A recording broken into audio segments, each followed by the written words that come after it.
Welcome students. Modern history के एक और सेशन में आपका स्वागत है। मॉडर्न हिस्ट्री के विविध पार्ट को हम कवर कर रहे थे, जिसको हमने जो 6 पार्ट हम लोग कंप्लीट कर चुके थे। और आज जो हमारी पार्ट रहेगा पार्ट 7 और क्लास नंबर 35। ठीक है, तो क्वेश्चन नंबर 140 तक कंप्लीट हम कर चुके थे और 141 नंबर क्वेश्चन को हम लोग अब लेके चलते हैं। ठीक है, तो ठीक है, पहला क्वेश्चन हम लोग देखते हैं। ठीक है, तो कुछ हमारी घटना दी गई हैं और उसके समिति कुछ समिति बनाई गई थी। मॉडर्न हिस्ट्री में आपका जो राष्ट्र आंदोलन चल रहे थे तब की बात ये कर रहा है। तो देखते हैं क्या सम्मिलित हमें करना है। ठीक है, तो जो बटलर समिति है, वो बटलर समिति का जो उद्देश्य था, वो उद्देश्य था आपका भारतीय राज्यों और परमोच्च शक्ति के बीच संबंध में। ठीक, परमोच्च मतलब भारतीय शासन के बीच संबंध का इसका था। ठीक है, और जो हार्डोक समिति थी, हार्डोक समिति का रिपोर्ट था, वो था एक ब्रिटिश भारत में शिक्षा की अभिवृद्धि और प्रगति की संभावनाएं। ठीक है, और हंटर जांच कमीशन, ये आप सब जानते होंगे, जलियांवाला बाग कमीशन। मूडीमैन कमेटी, मूडीमैन जो कमेटी थी, वो उसका उद्देश्य था आपका मॉन्टेगू चेम्सफोर्ड समिति की रिपोर्ट। ठीक है, ये था मूडीमैन कमीशन। तो मुझे जो लगता है वो आपके लिए जो नया चीज़ होगा, थोड़ा सा नया, बस जो पढ़ने वाले स्टूडेंट के लिए कुछ भी नया नहीं है, सब आप पढ़ा होगा। हार्टोक समिति थोड़ा सा आप नया हो सकता है, बाकी सब आपने ये चीज़ें सुनी होंगी। ठीक है, तो ठीक है, तो हमने इसको मैच कर दिया है और आप अच्छे से देख सकते हैं एक बार। ओके, तो ये जो मैच हमारा हो चुका है। ठीक है, तो आप इसका स्क्रीनशॉट भी ले सकते हैं और बाद में इस क्वेश्चन को सॉल्व भी कर सकते हैं। और हमारे पास तो आपको पीडीएफ आपको मिल ही जाती है विद आंसर की, तो ये आपका ऑप्शन नंबर डी आपका ठीक हो जाएगा। नेक्स्ट क्वेश्चन हम लेके चलते हैं। निम्नलिखित कथनों में से कौन सा कथन सही नहीं है? ये कुछ कथन दिए गए हैं, उनमें से कौन सा कथन सही नहीं है हम देख लेते हैं। ठीक है, पहला कथन है, महात्मा गांधी ने अपनी आत्मकथा गुजराती भाषा में लिखी थी। ठीक है, तो ये कथन बिल्कुल ठीक है, गुजराती भाषा में महात्मा गांधी की मूल रूप से लिखी गई थी।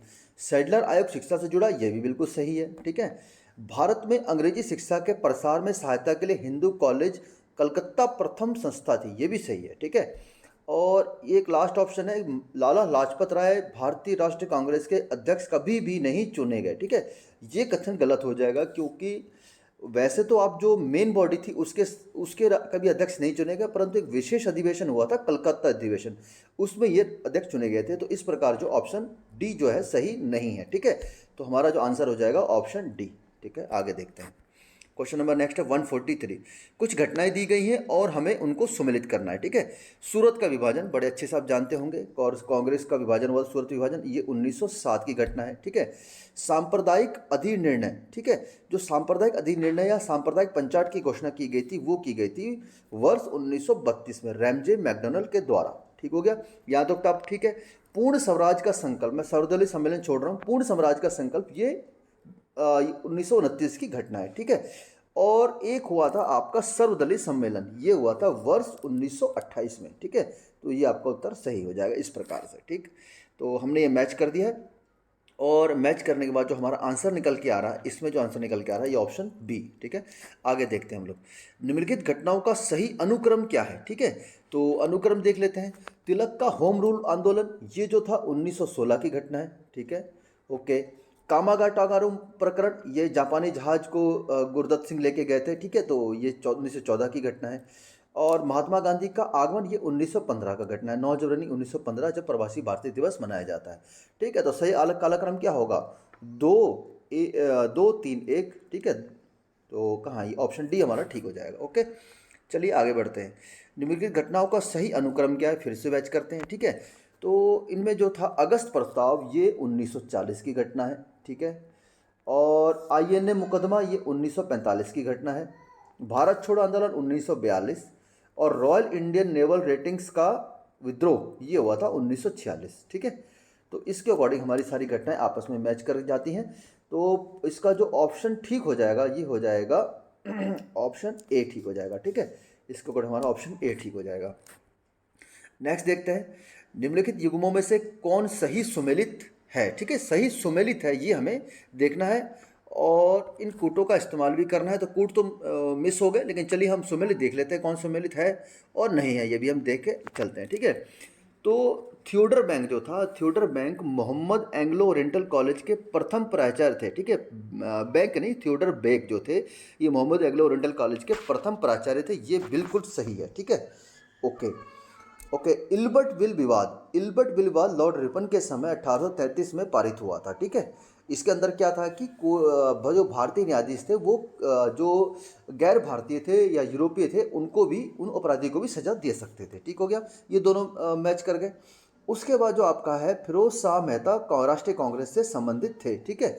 और इन्होंने 1890 में कलकत्ता अधिवेशन की अध्यक्षता भी करी थी, ये भी सही है। और बरुद्दीन तैयब जी, ठीक है। बरुद्दीन तैयब जी का जो थे वो राष्ट्रीय कांग्रेस संबंधित, ना तो राष्ट्रीय कांग्रेस से संबंधित थे, ना ही मुस्लिम लीग से संबंधित थे, ठीक है। उन्होंने सिर्फ 1887 के मद्रास अधिवेशन की अध्यक्षता करी थी, तो मुस्लिम लीग से संबंधित तो नहीं हो जाएंगे, ठीक है। तो ये हमारा ऑप्शन गलत हो जाएगा। 1, 2 और 3 ये बिल्कुल सही से मैच है, ठीक है।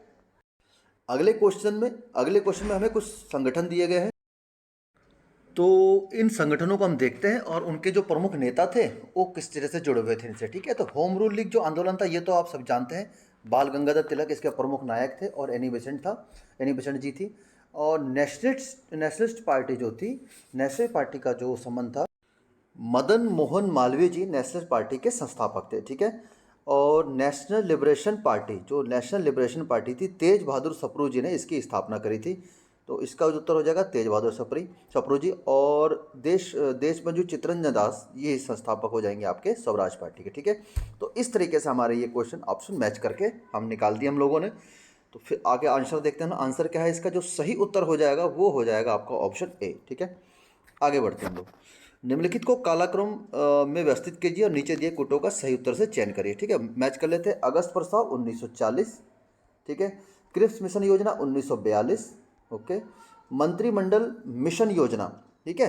तो जो मंत्रिमंडल मिशन योजना थी, तो ये मंत्रिमंडल मिशन योजना मतलब कैबिनेट मिशन, ठीक है। मैं भी थोड़ा कंफ्यूज हो गया। कैबिनेट मिशन योजना ये बहुत आसान है, 1946 की घटना है, ठीक है। और वेवल योजना ये 1945 की घटना है। तो इस अकॉर्डिंग आप इसको आराम से मैच कर सकते हैं। तो 1, 3, 4, 2, ठीक है। इस तरीके से ऑप्शन सी हमारा सही हो जाएगा, ठीक है। अगले क्वेश्चन की हम देखते हैं। फिर से वही है, अगस्त प्रस्ताव, ये घटना है 1940 की घटना है, ठीक है। पूना समझौता ये हुआ था 24 सितंबर 1932, ठीक है। तीर्थी गोलमेज सम्मेलन ये चला था 1932 में, लेकिन नवंबर में चला था ये, नवंबर 1932, ठीक है। सांप्रदायिक निर्णय ये आपका पहले लिया गया था, उसके बाद पूना समझौता हुआ था, ठीक है। तो ये अगस्त की घटना है, अगस्त 1932 की घटना है, जबकि पूना समझौता सितंबर 1932 की घटना है, ठीक है। सितंबर 1932, ठीक हो गया। तो इस तरीके से हम इसको आपस में मैच करके ले सकते हैं। तो सबसे पहले जो घटना घटी थी वो घटी गई थी सांप्रदायिक निर्णय, फिर उसके बाद जो पूना समझौता हुआ था, फिर तीर्थी गोलमेज सम्मेलन, फिर अंत में अगस्त प्रस्ताव, ठीक है। तो इसके अकॉर्डिंग जो हमारा आंसर सही हो जाएगा ऑप्शन बी हमारा सही हो जाएगा, ठीक है। आगे देखते हैं। अगला है, फिर से हमें कुछ सूची 1 दी गई है, सूची 2 को आपस में सुमेलित करना है, ठीक है। तो ठीक है, सुमेलित कर देते हैं, कोई दिक्कत वाली बात नहीं है यहाँ पर।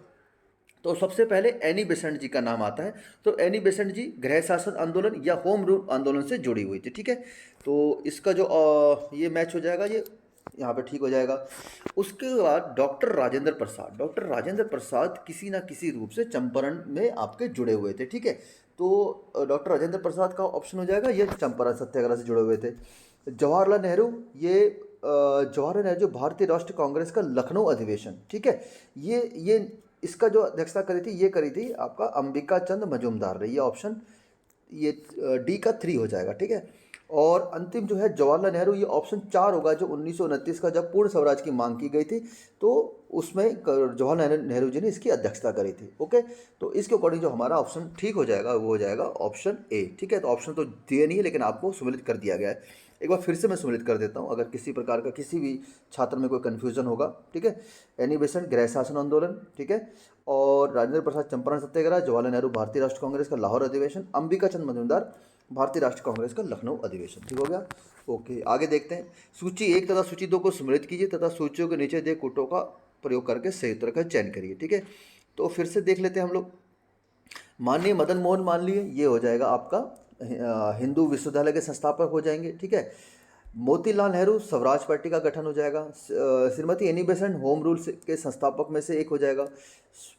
गोपाल कृष्ण गोखले जी सर्वेंट्स ऑफ इंडिया सोसाइटी को प्रारंभ किया था। तो इस तरीके से हमारा ये मैच हो जाएगा, ठीक है, इसमें आंसर भी दे रखे हैं तो हम इनको आपस में मैच भी कर लेते हैं। तो इसके अकॉर्डिंग जो हमारा आंसर हो जाएगा ऑप्शन ए ठीक हो जाएगा। आपको ये पीडीएफ मिल जाएगी, उत्तराखंड पीसीएस प्री 2003 का ये प्रश्न है।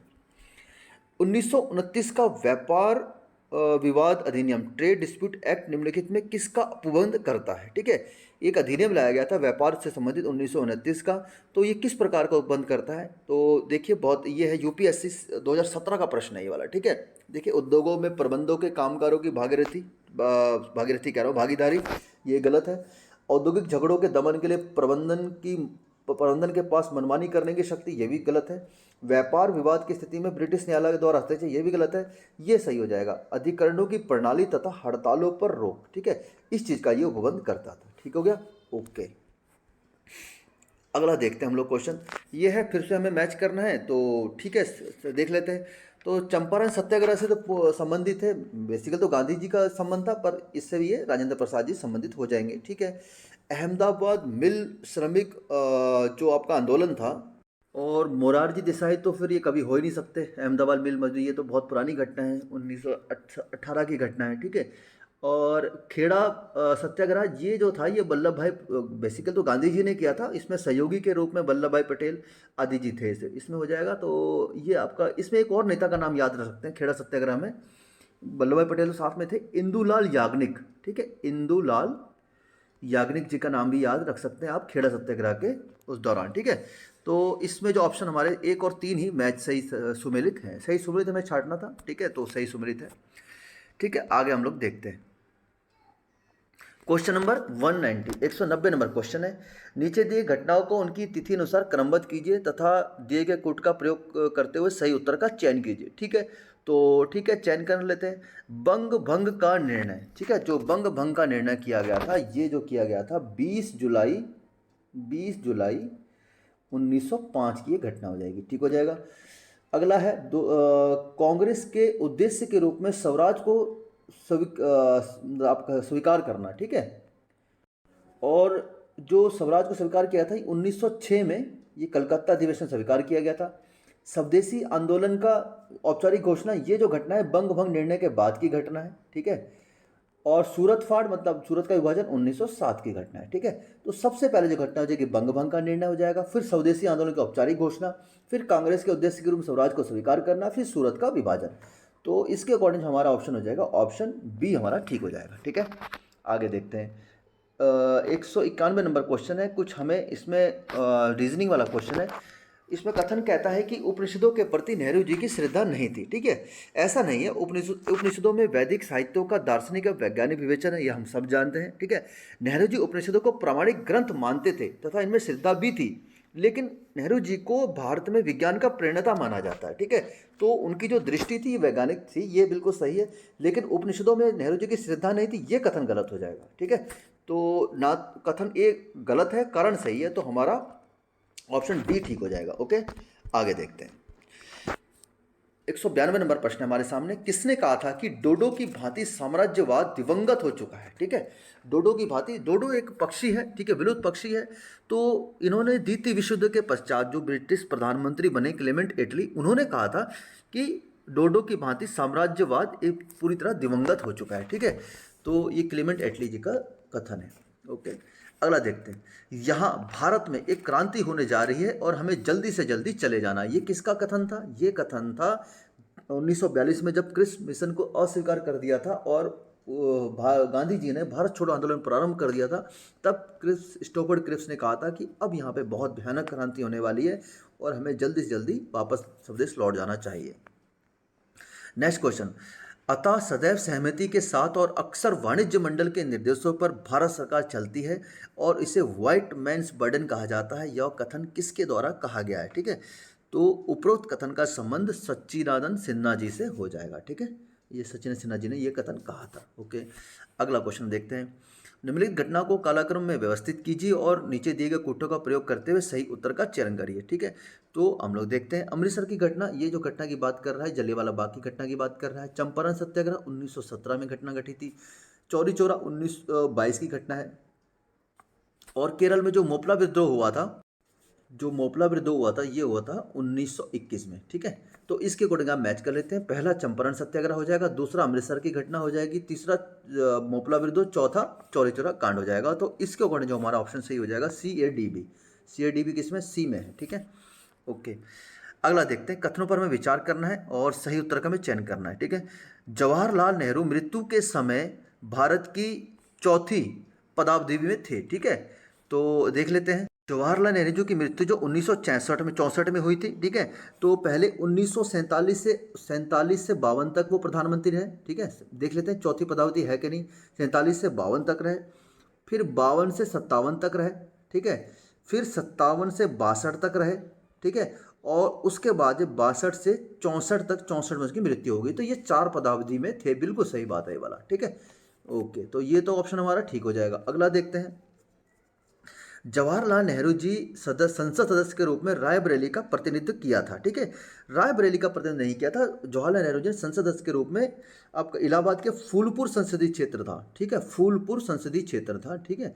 जब आप ये नेहरू एरा पढ़ेंगे तो आपको ये चीज़ समझ आएगी। तो ये ऑप्शन हमारा गलत हो जाएगा। भारत के प्रथम गैर कांग्रेसी प्रधानमंत्री वर्ष 1977 में पद पर नियुक्त हुए थे, बिल्कुल ठीक है। ये मोरारजी देसाई जो थे, गैर जनता पार्टी के थे, 1970 में नियुक्त हुए। तो 1 और 3 कथन हमारे ठीक हो जाएंगे, ठीक है। तो ऑप्शन डी हम ठीक लेके चलेंगे। अगला क्वेश्चन में देखते हैं, क्वेश्चन नंबर 202। निम्न में से कौन सा कथन सही नहीं है, ठीक है। ओके, राष्ट्रगीत वंदे मातरम की रचना ये मूल रूप से बांग्ला में की गई थी, ठीक है। तो ये जो कथन सही नहीं है, ठीक है। बांग्ला में मूल रूप से नहीं की गई थी, ये की गई थी बांग्ला और संस्कृत के मिश्रित प्रयोग से की गई थी, ठीक है। तो ये कथन हमारा गलत हो जाएगा। बाकी और भी देख लेते हैं, ठीक है। शक संवत पर आधारित राष्ट्रीय पंचांग में 1 चैत्र सामान्यतः 22 मार्च को और अधिवर्ष 21 मार्च को पड़ता है, ठीक है। ओके, बिल्कुल सही है, कोई दिक्कत वाली बात नहीं है। ये ऑप्शन भी ठीक हो जाएगा। ओके, भारतीय राष्ट्रीय ध्वज के प्रारूप को संविधान सभा ने 22 जुलाई 1947 को अपनाया था, बिल्कुल ठीक है।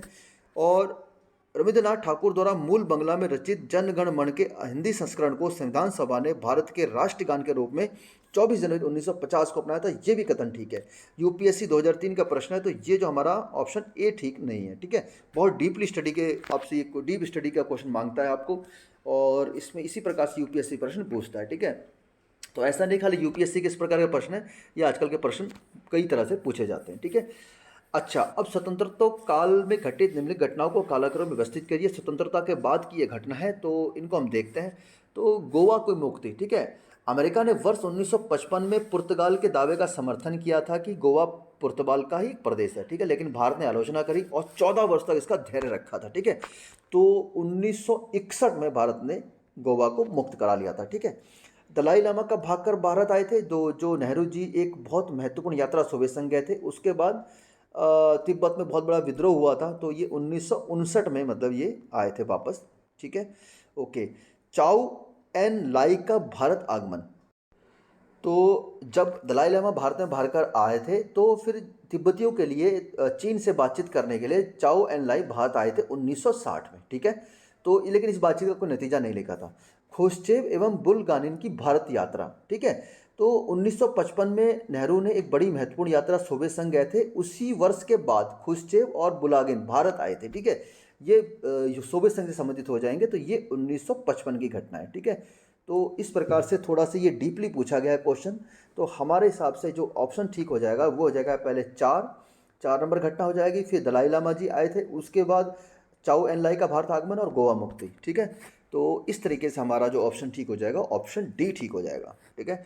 अगला क्वेश्चन, भारत और पाकिस्तान के बीच शिमला समझौता कब हस्ताक्षरित हुआ था, ठीक है। 1971 के बाद भारत पाक युद्ध और बांग्लादेश स्वतंत्रता के बाद इंदिरा गांधी और पाकिस्तान के नवनिर्वाचित प्रधानमंत्री जुल्फिकार अली भुट्टो के बीच एक शिखर सम्मेलन 1972 में शिमला में हुआ था, ठीक है। तो दोनों पक्षों के समझौते किए थे, 1972 में शिमला समझौते के नाम से जाना जाता है, ठीक है। अगला देखते हैं क्वेश्चन, भारत ने ऑपरेशन विजय किस देश के विरुद्ध चलाया था। तो ये जब कारगिल युद्ध हुआ था 1999 में, तब पाकिस्तान के विरुद्ध ऑपरेशन विजय चलाया गया था। कृषक दिवस कब मनाया जाता है। तो भूतपूर्व प्रधानमंत्री स्वर्गीय चौधरी चरण सिंह की स्मृति में 23 दिसंबर को प्रतिवर्ष किसान दिवस या कृषक दिवस मनाया जाता है, ठीक है। अगला हमें सुमेलित करना है, ठीक है, सुमेलित कर लेते हैं, ठीक है। ओके, सुभाष चंद्र बोस जी का संबंध हो जाएगा भारतीय राष्ट्रीय कांग्रेस के हरिपुरा अधिवेशन से। वल्लभ भाई पटेल, ठीक है, वल्लभ भाई पटेल जी ने ऑपरेशन पोलो के तहत, ठीक है, ऑपरेशन पोलो चलाया था और ऑपरेशन पोलो के तहत हैदराबाद को इन्होंने स्वतंत्र करा लिया था। और इकबाल का जो संबंध है ये 1930 का मुस्लिम लीग अधिवेशन था, जिसमें इन्होंने पाकिस्तान शब्द की सबसे पहले दो राष्ट्र की मांग की, सबसे पहले करी थी। पाकिस्तान शब्द की मांग नहीं, दो राष्ट्र की मांग सबसे पहले करी थी। और बटुकेश्वर दत्त, इन्होंने सेंट्रल असेंबली में भगत सिंह के साथ बम फेंका था। तो ये हमारे ऑप्शन हम लोगों ने मैच कर दिए। और अगर ऑप्शन हमारे सामने अवेलेबल हैं तो फिर हम इसको आपस में, अवेलेबल नहीं है तो हमने आपस में मैच कर दिया, ठीक है। 213 नंबर क्वेश्चन है और ये आज के सेशन का अंतिम प्रश्न है, ठीक है। इसके बाद विविध सीरीज का एक लास्ट सेशन आएगा, उसके बाद हमारा विविध सीरीज खत्म हो जाएगा। फिर हम प्रमुख पुस्तकों की तरफ और पत्रिकाओं आदि की तरफ बढ़ जाएंगे, ठीक है। तो देखते हैं 1927 की बटलर कमेटी का उद्देश्य, ये सबसे पहला क्वेश्चन भी आज के सीरीज में था आई थिंक। तो ये था कि भारतीय सरकार और देशी रियासतों के बीच में संबंधों को सुधारना था, ठीक है। 1927 में बटलर कमेटी का गठन किया गया था। ओके, तो ये था आज का हमारा लास्ट प्रश्न मॉडर्न हिस्ट्री से। और अगर आज के सेशन में कुछ गलतियां हो तो उसको आप थोड़ा सा माफ़ कर दीजिएगा, थोड़ा जल्दी में क्वेश्चन कवर करने थे मेरे को, तो अगर कहीं से एक्सप्लेन करने में कुछ गलती रहेगी तो उसके लिए भी आप क्षमा प्रार्थी हैं। और कोई क्वेश्चन अगर आपको गलत लगता है या कोई सजेशन होता है तो प्लीज़ आप हमसे पूछ सकते हैं कमेंट के जरिए। और अपना महत्वपूर्ण कमेंट, अपना महत्वपूर्ण वैल्यूबल फीडबैक जरूर दीजिए जो हम सेशन चला रहे हैं। साथ में उत्तराखंड का भी हमारा चैप्टर लगातार चल रहा है, उसमें विभिन्न प्रकार के हम अभी फिलहाल इस हिस्ट्री को कवर कर रहे हैं, फिर धीरे भौगोलिक दशा और जो उत्तराखंड की संस्कृति आदि को भी कवर करेंगे। उत्तराखंड का संपूर्ण जो कोर्स है आपका लगभग 80 से 90 क्लासेस में कंप्लीट कराया जाएगा, ठीक है। तो उम्मीद करते हैं ये सेशन आपके लाभकारी सिद्ध होगा। आपको आगामी आने वाले एग्जाम के लिए बहुत बहुत शुभकामनाएं। मिलते हैं नेक्स्ट वीडियो में, तब तक के लिए जय हिंद।